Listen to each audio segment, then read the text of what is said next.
నమస్కారం. మాఘపురాణం రెండో అధ్యాయంలోకి వచ్చాం. ఈ రోజున మాఘశుద్ధ విధియ ఆదివారం వచ్చింది. మాఘమాసపు విధి విధానాల్లో ఆదివారం నాడు సూర్యారాధన విశేషంగా చెప్పబడుతుంది. మామూలుగా రోజువారీ ఉదయమే స్నానం చేసి సూర్యారాధన చేసుకోవాలి, మనం ముందే చెప్పుకున్నాం. అయితే ఆదివారాల్లో ప్రత్యేకంగా అన్ని రోజులు చేయలేని వాళ్ళు 4 మాఘపు ఆదివారాలైనా తప్పకుండా సూర్య నమస్కారాలు చేసుకోవాలి, ఉదయమే స్నానం చేసేసి. గజం కేవలం 15,500 రూపాయలతో 150 గజాల భూమి కేవలం 23 లక్షలు మాత్రమే. అయితే సూర్యారాధన విశేషంగా చేయదలుచుకున్న వాళ్ళు ఆదివారాలు పాలు పొంగించి పాయసం చేసి, మనం రథసప్తమి పాయసం ఎట్లా చేస్తాం, పాలని బాగా పొంగించి పొంగు వచ్చిన తర్వాత బియ్యం కొంచెం నెయ్యి కలిపిన బియ్యాన్ని వేస్తాం కడక్కండా. కొంతమంది ఇళ్లలో కడుగుతారు, బియ్యం విరగకూడదని నెయ్యి కలుపుతారు. కొంచెం నెయ్యి చుక్క వేసి బియ్యాన్ని ఇట్లా కలిపి ఒక 3 గుప్పెళ్ళ బియ్యం, ఒక 1/2 లీటర్ పాలకి ఒక 3 గుప్పెళ్ళ బియ్యం సరిపోతాయి, అంతకంటే పట్టవు. ఈ బియ్యం అన్నం చక్కగా పాలల్లో ఉడికిన తర్వాత దానికి బెల్లం కలిపి కొంచెం ఏలక పొడి వేసి, జీడిపప్పులు అవి ఏం వేయరండి, పైన ఇంకా వేసేదేం లేదు. ఆ పాలతో ఉడికిన పాయసాన్ని సూర్యభగవానుడికి నివేదన చేయటం అవకాశం ఉన్నవాళ్ళు చేసుకోండి. ఉదయకాలమే ఇది చేస్తే మంచిది. రెండో అధ్యాయంలో ఏం చెప్పారో చూద్దాం. దిలీప మహారాజు అనేక యజ్ఞయాగాదులు చేసిన పుణ్యాత్ముడు. ప్రజలందరినీ తమ కన్నబిడ్డల్లాగా చూసుకునేవాడు. ఇంతకీ ఈ దిలీప మహారాజు ఎవరు? ఈయన రఘువంశ సంజాతుడు. రఘువంశం మనకు తెలుసు, శ్రీరాముడి వంశమైన రఘువంశానికి ముందరి రాజుల్లో దిలీపుడు ఒక ఆయన. దిలీప మహారాజుది చాలా విశేషమైన గాథ చెప్పబడుతుంది. పంచకావ్యాల్లో ప్రఖ్యాతమైన రఘువంశ మహాకావ్యాన్ని కాళిదాస మహాకవి రచించాడు. ఆయన ఆ రఘువంశాన్ని దిలీప మహారాజు కథతోటే మొదలుపెట్టాడు. దిలీపుడు చాలా ప్రఖ్యాత పురుషుడు రఘువంశంలో. అయితే ఆయనను గురించే మనం ఈ కథ చెప్పుకుంటున్నాం అన్నమాట.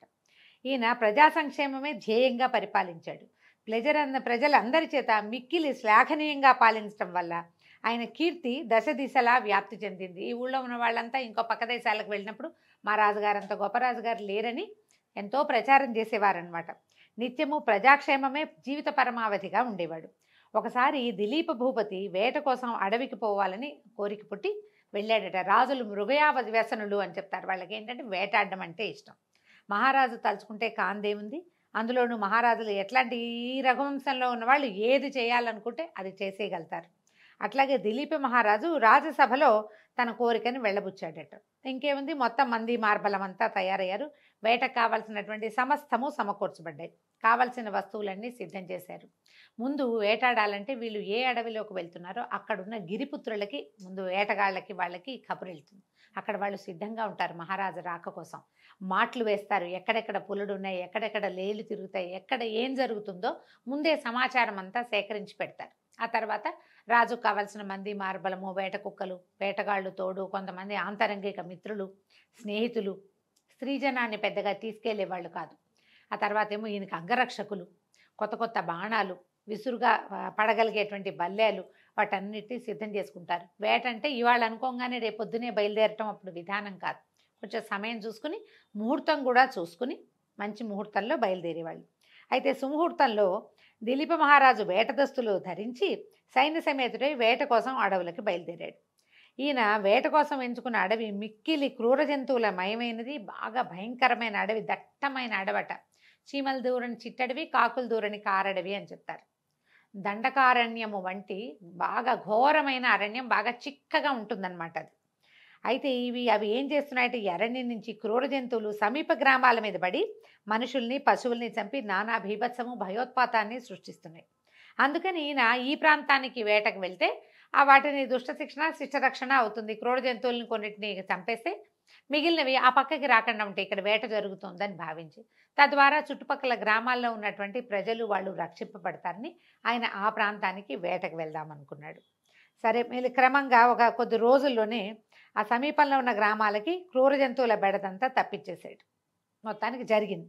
అరణ్యంలోకి ప్రవేశించిన తర్వాత ఎన్నో క్రూర మృగాల్ని కనబడకుండా చెట్ల చాటున, పొదల మాటున రహస్యంగా పొంచి ఉండి కనిపించిన క్రూర మృగాలన్నీ తన సమూహంతో కలిసి చంపేశాడు. పరివారం అంతా కూడా దీంట్లో నిమగ్నమైంది. ఇలాగా లెక్కలేనన్ని రోజులు ఉండి లెక్కలేనన్ని మృగాలని వధించారట. దిలీపుడు ఒకనాడు మృగంపై బాణం వేయగా అది తప్పించుకొని పారిపోయింది. మృగం అంటే లేడండి, అది చాలా బలంగా ఉంది, బాగుంది, కొట్టాడు. ఆయన వెనక ముందు చూసుకోలేదు, అది పరిగెత్తింది, దెబ్బ తగిలింది కానీ పడిపోలేదు. అది పరిగెత్తేసరికల్లా పట్టు విడవక మహారాజు కూడా దాని వెనకాల పడి పరిగెత్తాడట. ముందు మృగము, వెనకాల దిలీపుడు. ఈ దిలీపుని వెనకాల ఆయన పరివారం అంతా పరిగెత్తింది. అందువల్ల జనాలు వెళ్తారు, అంగరక్షకులు, ఆయనకి వేటగాళ్ళు సహాయం వచ్చేవాళ్ళు, మధ్యలో ఏదైనా అనుకోని ప్రమాదం వస్తుంది కదా, అందరూ కలిసి ఆ పక్కకి పరిగెత్తడం మొదలుపెట్టారు. ఈ పారిపోయిన మృగం పరుగు పరుగున ఒక దట్టమైన కీకారణ్యంలోకి ప్రవేశించింది. వాటికి పారిపోయేందుకు ఆనుపాను అడవులు తెలుసుంటాయి కదా జంతువులకి. ఎక్కడికి వెళ్తే తను ఎవరికి కనపడకుండా ఉంటుందో ఆ ప్రాంతం వైపుకి లీడ్ చేసేసింది రాజుగారు, నా పక్కకి వెళ్ళిపోయిందనమాట. పరిగెత్తి పరిగెత్తి పరిగెత్తి దిలీప మహారాజు అలసిపోయాడట. ఆయనకి విపరీతంగా దాహం వేయటం మొదలుపెట్టింది. పరివారం అంతా నీళ్ల కోసం వెతకటం మొదలుపెట్టారు. వెతగ్గా వాళ్ళకి అక్కడ ఒక పెద్ద సరస్సు కనిపించింది. ఒక చెట్టు ఎక్కాడు ఒకడు, ఆ పై చెట్టు తాలూకు పై కొమ్మ మీద నుంచి చూసి, ప్రభు ఇక్కడి నుంచి తూర్పుగా గనక నడిస్తే అక్కడ మంచినీళ్ళు ఉన్నాయి అంటే మేము ఎవరో తెస్తామన్నారు. ఈయన అన్నాడు, తేవటం ఎందుకు, ఎవరికి దాహం వేస్తే వాళ్ళే తాగితే సరిపోతుంది, అటువంటి నేను వెళ్తానని చెప్పి ఈయన ఏం చేశాడు, బయలుదేరాడటట్టు. వెతగ్గా కనపడింది. బతుకు జీవుడా అంటూ దిలీపుడు పరివారం అంతా కూడా ఆ వైపుకి, నేను ఇక్కడ రెస్ట్ తీసుకోను, నేను కూడా వస్తానన్నాడు. అందరూ వెళ్తే అదొక పెద్ద సరస్సు. దాని నిండా తామర పువ్వులు, చుట్టూతా ఏవో చెట్లున్నాయి, ఎన్నో పక్షులకి ఆలవాలంగా ఉంది, జంతువులు దాహం తీర్చుకునే రేవులు కూడా కనపడుతున్నాయి, ప్రశాంతంగా ఉంది, ఏ మృగాలు లేవు, నీరంతా తేటగా చాలా బాగుందట. సరే ఏం చేశారు వీళ్ళు, మంచినీళ్ళు తాగేశారు. అందరూ కలిసి కడుపు నిండా నీరు త్రాగి దాహం తీర్చుకున్నారు. కొన్ని మృగాలు కూడా వస్తున్నాయి. అవతల పక్క నుంచి లేళ్ళు అవి వస్తుండేసరికల్లా వీళ్ళు ఏం చేశారు, ఇక నీళ్ల గోల పడలేదన్నమాట. వేట మీద ఉన్నారు కదా, ఆ కనపడుతున్న మృగాల్ని కూడా సంహరించి వాటన్నిటినీ కూడా తమ తాలూకు ఈ గుర్రాల మీద వాటి మీద వేసుకుని తిరుగు ప్రయాణం కట్టేశారు. వెనక్కి తిరిగి వస్తున్నారట. వేట నుంచి తిరిగి వస్తున్న దిలీప మహారాజుకి మార్గ మధ్యంలో ఒక వృద్ధ బ్రాహ్మణుడు ఎదురయ్యాడు. ఎదురైతే సద్బ్రాహ్మణుడైన వృద్ధ బ్రాహ్మణుడు ఆ మిక్కిలి బ్రహ్మతేజస్సుతోటి వెలిగిపోతున్నాడు, సర్వజ్ఞానిలాగా ప్రకాశిస్తున్నాడు. అతని ముఖవర్చస్సు ఎట్లా ఉందంటే ఆయన చూస్తే ఎవరైనా ఆకర్షితులు కావాల్సిందేనట. అయితే చక్కగా ఉన్నాడు, నమస్కారం చేయాలనే భావన పుట్టించేలాగా ఉన్నాడు. ఈ దిలీప మహారాజు కూడా సహజంగా బ్రాహ్మణ భక్తి ఉండేది రాజులకి. ఈయన మరీ భక్తుడు. ఈయన ఏం చేశాడు, ఆయన్ని చూడంగానే గుర్రం దిగి 2 చేతులు జోడించి, నమస్కారం పండితోత్తమ, మీ దర్శన భాగ్యం చేత నా జన్మ ధన్యమైంది, నేను ఈ రాజ్యానికి అధిపతిని, నన్ను దిలీప చక్రవర్తి అంటారు, నన్ను ఆశీర్వదించండి అని నమస్కారం చేశాడు. ఆ వృద్ధ బ్రాహ్మణుడు దిలీప మహారాజుని ఎగాదిగా చూసి ఆ పాదమస్తకము పరిశీలించాడు. పరిశీలించి, మహారాజా, సరస్సులో ఉన్న నీటిని తాగి దాహం తీర్చుకుని వెళ్ళిపోతున్నావు, ఇది మాఘమాసమని, సరస్సులో స్నానం చేయాలని తెలీదా నీకు అని అడిగాడు. అడిగేసరికి ఇది ఆశ్చర్యపోయాడు.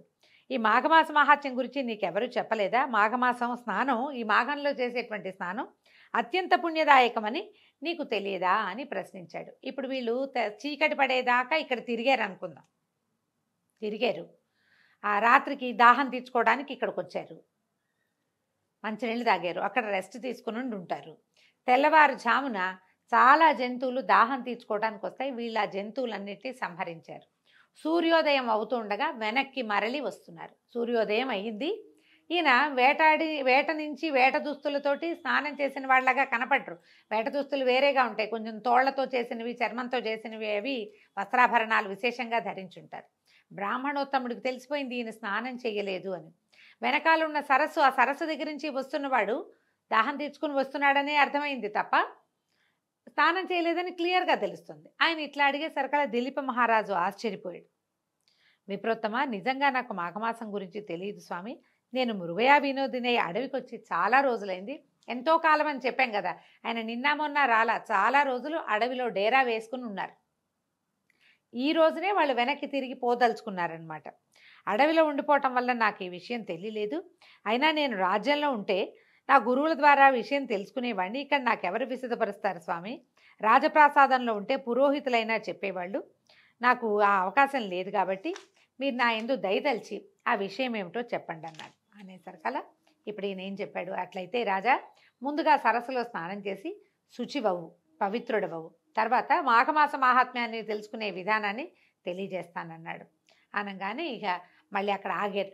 పరివారాన్ని అంతా ఆపి స్నానం చేసి వస్తానని చెప్పి ఇంకొంతమంది కూడా చేసుంటారు, బహుశా అందరూ చేయవలసిందే. ఇది ఎవరో రాజుగారో ఓ బ్రాహ్మడో ఎవరో చేయవలసింది కాదండి, పసిపిల్ల బాలాది ప్రతి వాళ్ళు చేయవలసిందే.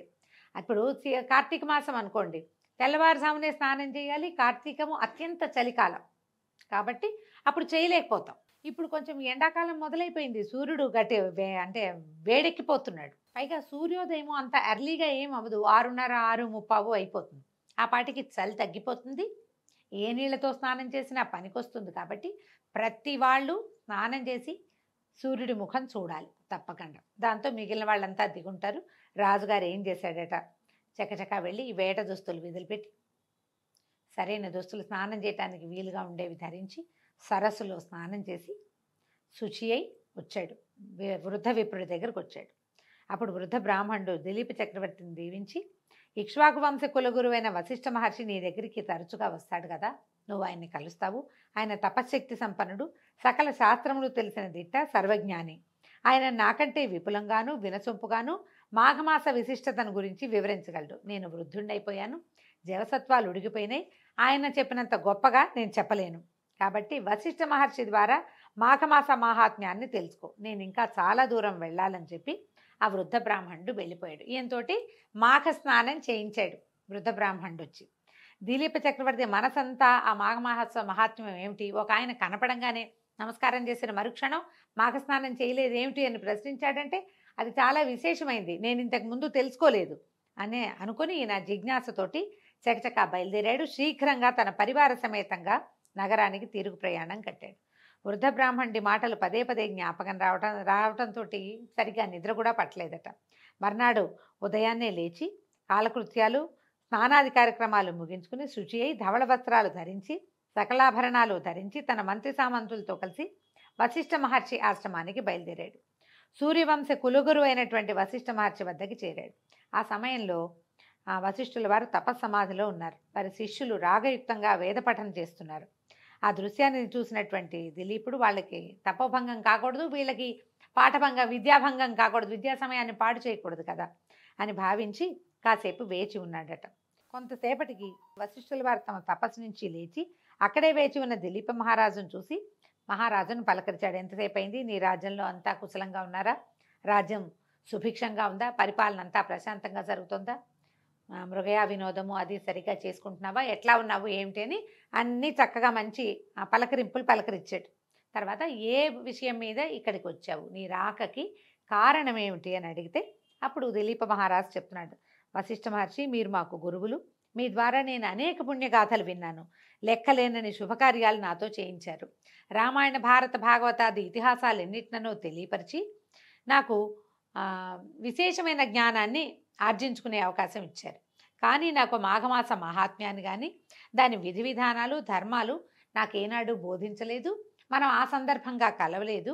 కాబట్టి మీరు నా యందు దయతలిచి ఇది మాఘమాసమట, ఈ మాఘమాస మహాత్మ్యాన్ని, ఈ మాసంలో నేను చేయవలసినటువంటి విధి విధానాలు ధర్మాలు దాన ధర్మాధికాలు మాఘమాస విశిష్టత కూడా వివరించమని వేడుకుంటున్నానని మహారాజు అడిగాడట. అప్పుడు వశిష్ఠ మహర్షి ఏం చెప్పారంటే, నీ కోరిక చాలా మంచిది నాయన, మాఘమాస మహాత్మ్యాన్ని ప్రతి వాళ్ళు తెలుసుకోవాలి, ప్రతి వాళ్ళు విని తరించాల్సిందే, ప్రతివాడు పాటించవలసిందే కూడా. అయితే నాకు తెలిసినంత వరకు మాఘమాస మహాత్మ్యాన్ని నీకు తెలియజేస్తాను. ఇది ఈ మాఘమాసంలో నదీ స్నానము అత్యంత ఫలదాయకము. ఇప్పుడు నెల రోజులు 30 రోజులు నదీ స్నానం చేయటం మనబోటి వాళ్ళ వల్ల కాదు, ఎవరి వల్ల కాదండి, నదీ పరివాహక ప్రాంతాల వాళ్ళ కూడా ఏదో పనో ఇబ్బందో వస్తాయి కదా. కానీ తప్పకుండా నదీ స్నానం చేయాలంటే దీనికి విధానం ఏం చెప్తున్నారండి, పర్వదినాలలో స్నానం చేయటం.